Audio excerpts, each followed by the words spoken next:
Assalamualaikum warahmatullahi wabarakatuh.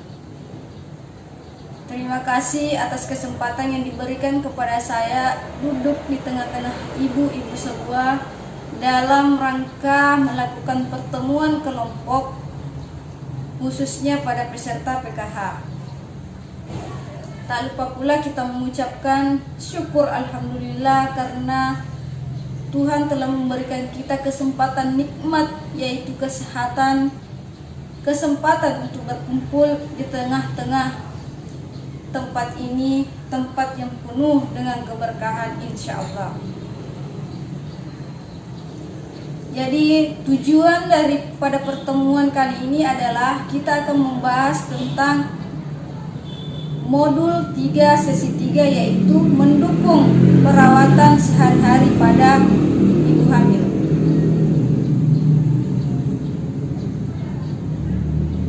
Bagaimana ibu-ibu bisa membayangkan pada saat ibu-ibu dalam keadaan hamil, bagaimana perasaan ibu-ibu? Ya. Jadi untuk memulai pertemuan ini saya akan memberikan ilustrasi kepada ibu-ibu, membayangkan ibu-ibu dalam semua ibu-ibu di sini dalam kondisi hamil. Ya. Bagaimana perasaan ibu dalam kondisi hamil? Jadi kertas yang saya bagikan mohon diisi dengan tabel. Di situ ada perasaan positif, ada perasaan negatif. Jadi apa yang ibu-ibu alami dalam kondisi hamil, perasaan positifnya seperti apa dan perasaan negatifnya seperti apa. Setelah ibu-ibu sudah menulis di tabel tersebut, kita akan berdiskusi tentang perasaan positif dengan negatif dengan membagi dua kelompok, kelompok positif dan kelompok negatif. Setelah ibu-ibu sudah menjawab, kita akan diskusi seperti apa, ya. Jadi perasaan positif di situ yang dialami oleh ibu hamil bisa saja dalam keadaan ibu hamil merasa bahagia, senang, ya, merasa semangat. Jadi itu perasaan yang positif. Kemudian perasaan yang negatif bisa saja ibu hamil khawatir dengan kandungannya, dia tertekan dengan pikiran-pikiran yang buat stres. Jadi itu salah satu sedih bisa dikategorikan tergolong pada perasaan negatif yang bisa membuat perasaan ibu-ibu menjadi mengalami kesedihan tersendiri, ya. Jadi perasaan negatif, perasaan positif, misalnya perasaan baik senang, bahagia, sedih, semangat, tertekan, khawatir. Hal ini wajar terjadi pada ibu hamil karena ketidakstabilan hormon yang dimiliki oleh ibu hamil tersebut, jadi akan rentan terjadi hal-hal tersebut. Kemudian yang perlu ibu-ibu ingat bahwa ibu hamil perlu mendapat perhatian dari keluarga dan lingkungan. Untuk apa?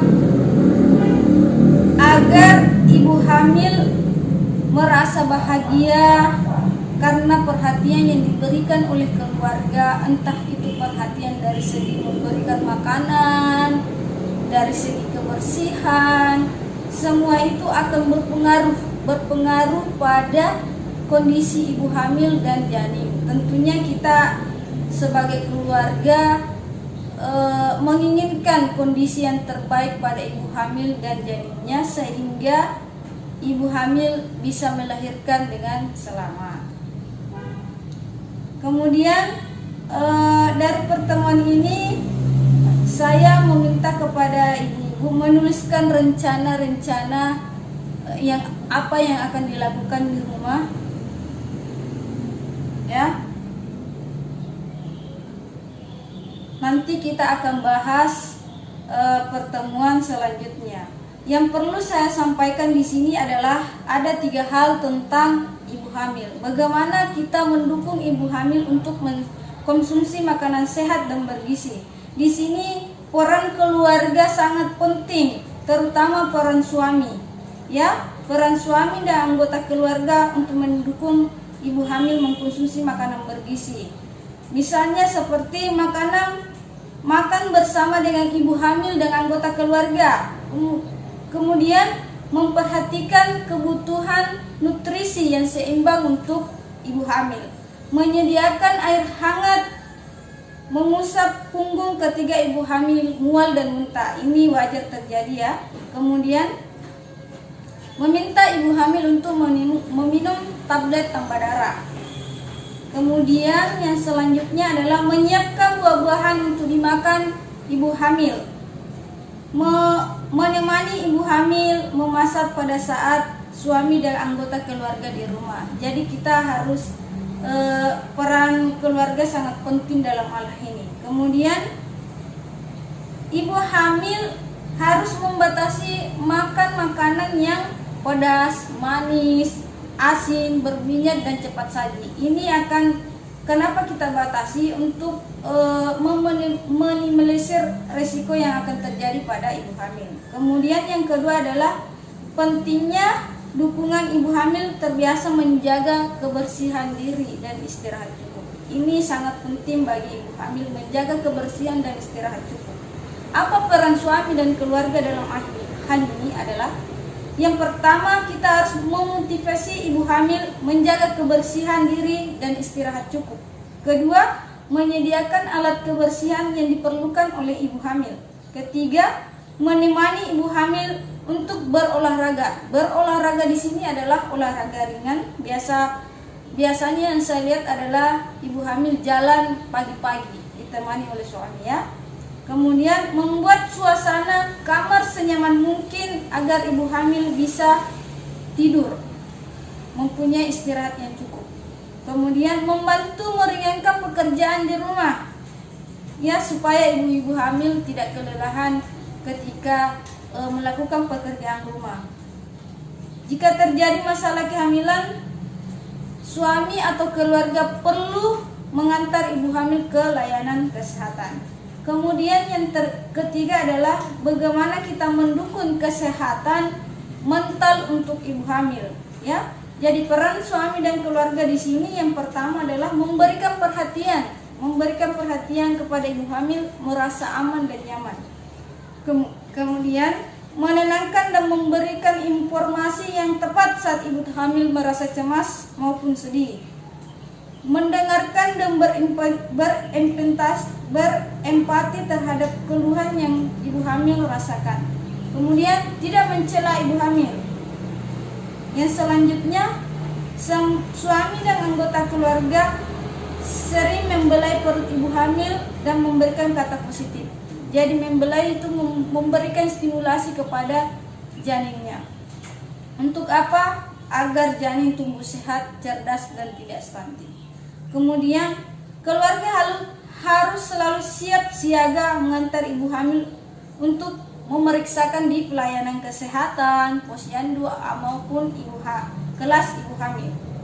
Jadi ibu-ibu harus memperhatikan 3 hal tersebut yang saya sampaikan tadi.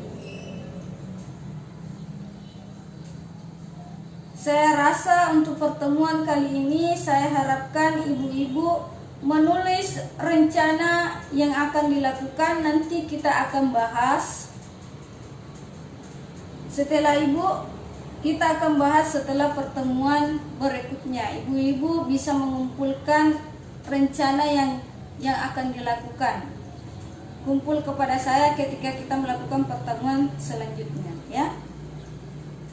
Jadi ibu-ibu kalau ada informasi tentang ibu hamil, ibu-ibu bisa menghubungi saya untuk menanyakan informasi yang tepat.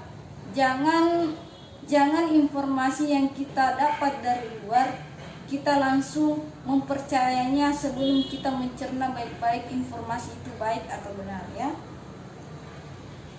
Jadi ibu-ibu saya harap kerjasamanya Ya, saya di sini mengucapkan sangat berterima kasih atas kesempatan yang diberikan kepada ibu-ibu untuk menjelaskan ini. Semoga apa yang saya jelaskan memberikan manfaat untuk ibu-ibu, terutama pada ibu hamil ya.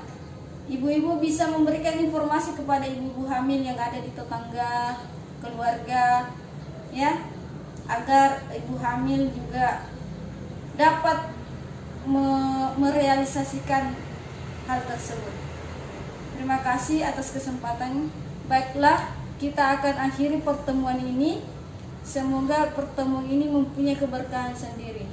Saya akhiri dengan ucapan Assalamualaikum warahmatullahi wabarakatuh.